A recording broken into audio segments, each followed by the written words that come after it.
Hey, what's up, guys? It's Foster from English no Cru.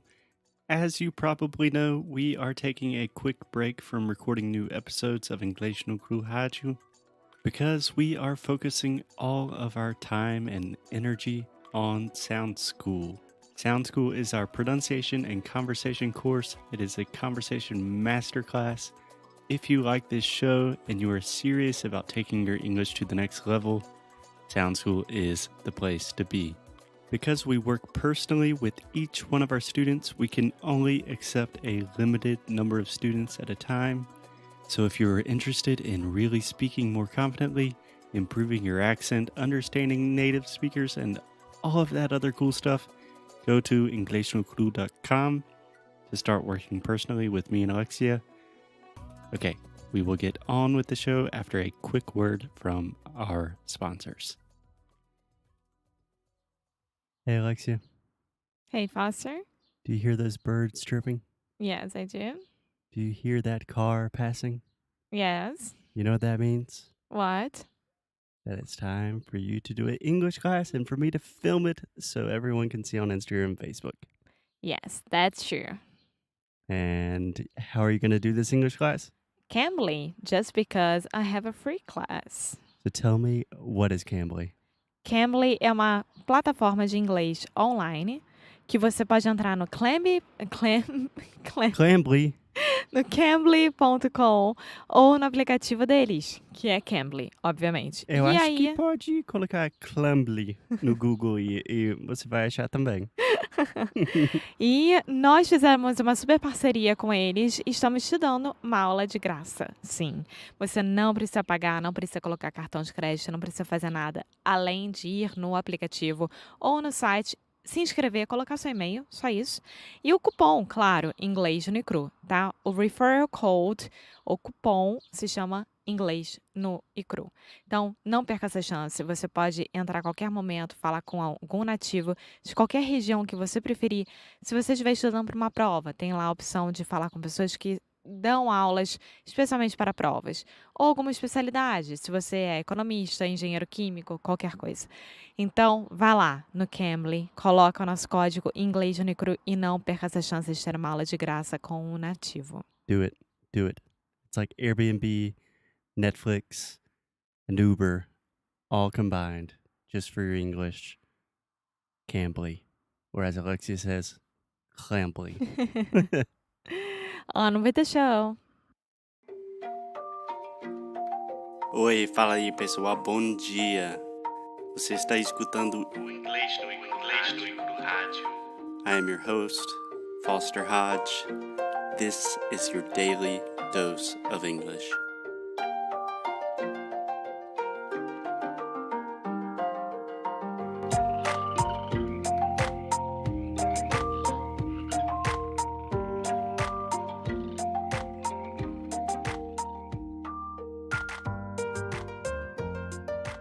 Hey, what's up, guys? It's Foster from English no Cru. We are back with a very special guest. Actually, our first guest on English no Cru Rádio and our first repeat guest. So, a very special treat for me, and hopefully, it will be a good time for you and for Anthony from Gringo Lingo. Anthony, how you doing? Hey, I'm doing good. How are you? It's great to be back. Very well. Yes, we're glad to have you back. Like I said, you're the first person to do English no Cru Rádio 2 times, which I don't know if that says more about you or about the show, but it's a pleasure having you back. Appreciate it. It's great to be here. We could even call the episode Inglês no 2. Ooh, nice. I like that. Fancy wordplay. So, Anthony, you are in Brazil right now. That's correct? Yes, in São José dos Campos. São José dos Campos, which is in São Paulo, if I'm not Right. mistaken. Mhm. Cool. Cool. I think most of our listeners are familiar with you or know most of your story, but you are primarily teaching English in Brazil, correct? Right. Yes, I've done one or two Portuguese lessons, but it's almost all English. Cool. So, something I really wanted to ask you about because I don't have any other avenue to express my frustration or just my thoughts or someone to talk to these things about in general is just kind of the day to day routine, a day in the life of an English teacher in Brazil, it's not what most people think. It's a lot of hard work, it's a lot of downtime. It's a weird life. So could you I don't know, just give us a little insight into how that looks for you? Definitely. It's a lot of hurry up and wait. So, for example, I have some classes in the morning, but then during the day when everyone's working, I have nothing. And then I'll have class from maybe like 4 or 5 p.m. until 1 in the morning. The time difference changes between here and Boston. So the class will end at around 10 Boston time, but that's, 1 in the morning here. And then Yeah. I'll have class 7 the next day, or I guess technically the same day.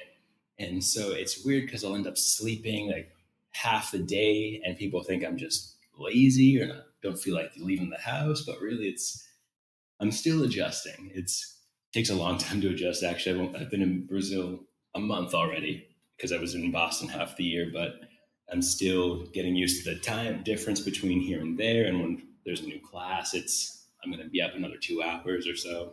Yeah, we were talking about this earlier that I kind of compare it to the life of like a comedian or someone that works in show business or like a chef. Essentially, you're working when everyone else is off, which is a really weird dynamic.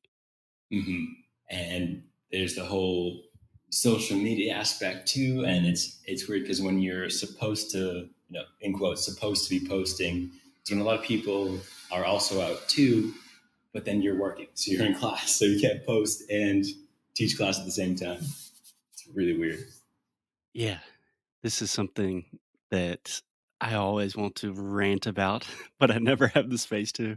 So maybe a public podcast is the good place to do it. We are not, at least I have the feeling that I'm not just an English teacher anymore. Now I'm an English teacher, a podcaster, a YouTuber, have to do stuff on Facebook, Instagram, all kinds of social media. And that's a ton of work. That is a lot of time and effort. I don't think most people realize that.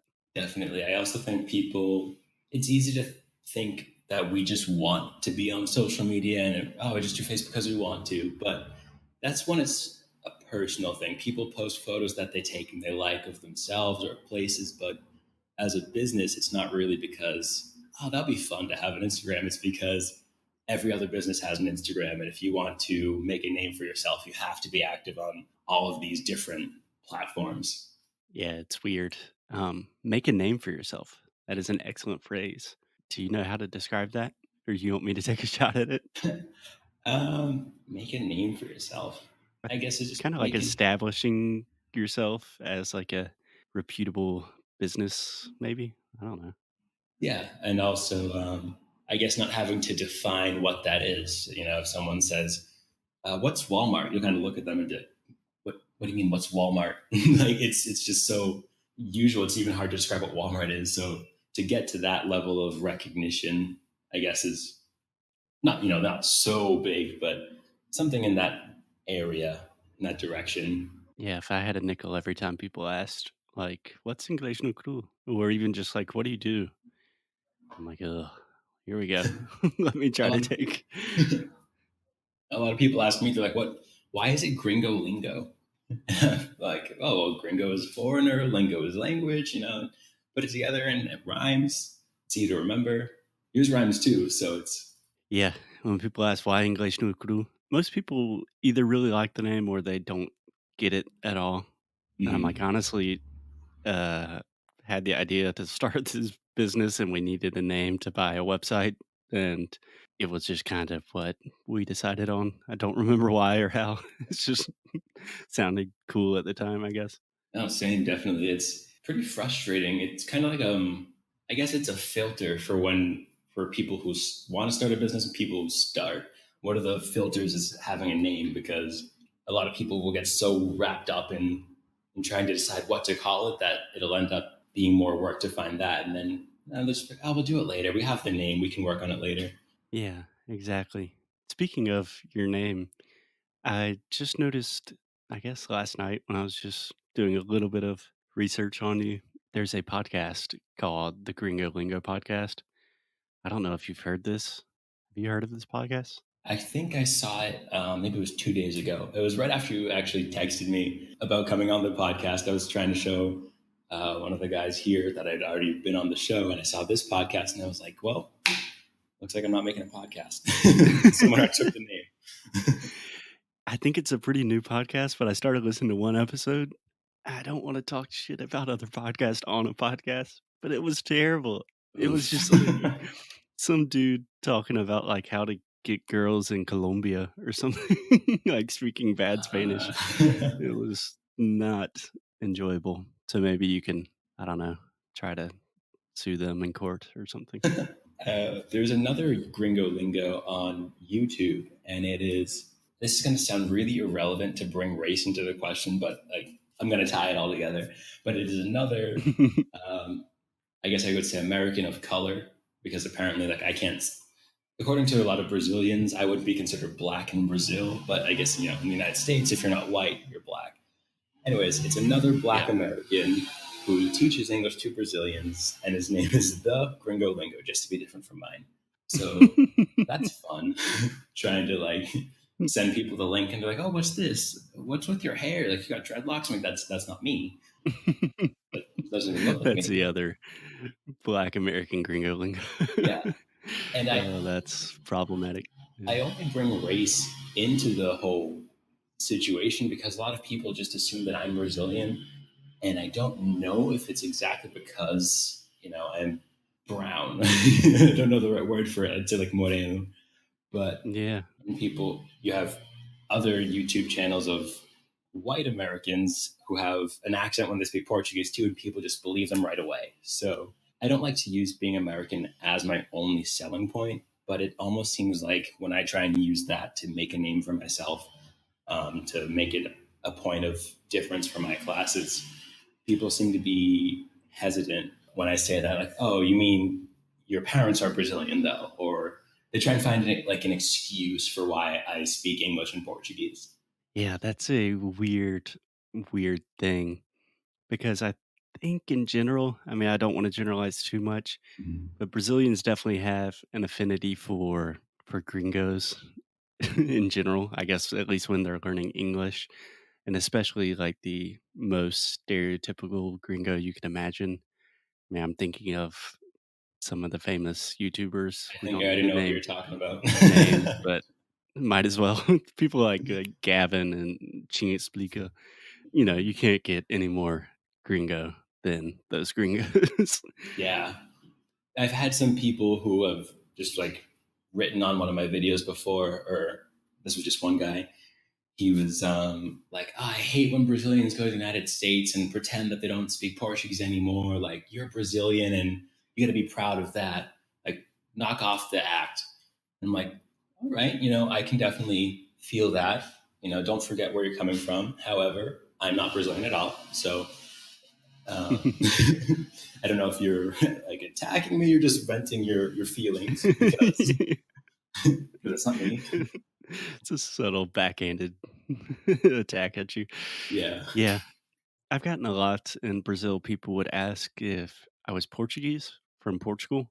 I guess just because they can't place my accent, and it's like, oh, he speaks Portuguese well, but he sounds weird, Mhm. and he doesn't, like have blonde hair or like a lot of gel in his hair, and he's like, "Oi, galera, tudo bem?" So I'm put in this weird category of like, nah, definitely not from Portugal. Definitely, nope, nope. I just learned like how to use this word, so like I'm super willing to use it now. It's like cognitive dissonance. Like people they're like, "No, there's not. Americans wouldn't come here. What are you talking about? Like you don't live here. You're visiting, right?" It's not even an option for a lot of people when I tell them about my situation here. Like I just got my permanent visa, and so I'll show people when I swipe my credit card or something that I ask for a document. I'll give them that, and they're like, "What is this?" Like, "This is my document." They're like, "No, you're AJ." I'm like, "I don't have one." What do you mean you don't have one? Why are you complicating this? They're like, "There's a line. This is the supermarket. Don't complicate things." I'm like, "I'm not complicating things. I'm just not from here." Yeah, it can be a really weird experience for probably people on both sides, I imagine, because Brazilians, you just present a weird case to them and they don't understand. Could you explain a little bit more about what cognitive dissonance is? What you mean by that? It's a phrase that I feel like I hear all the time, and I have a vague understanding of what it means. So from what I learned from the internet, it's You could say anything, and I would believe it. So don't feel pressured. it's photosynthesis. No, I'm kidding. It's basically when what you believe of the world, like your expectations and what you see, it just doesn't line up, and you just have this weird feeling of like what's going on. It's a very unfamiliar situation. It's basically having your mind blown. If you see a dog meowing, then you'll probably have that moment of cognitive dissonance. Like, wait, dogs don't meow. It's when something just kind of blows up your worldview and you can't handle it, so you just don't believe it. Is that Yeah, more or less it? Yeah, I feel like that's something most people have a fair amount of. I certainly do that quite often. especially when people hear my complaints, or when I say like I don't want to live in the United States at the moment, and people are like, "What do you mean?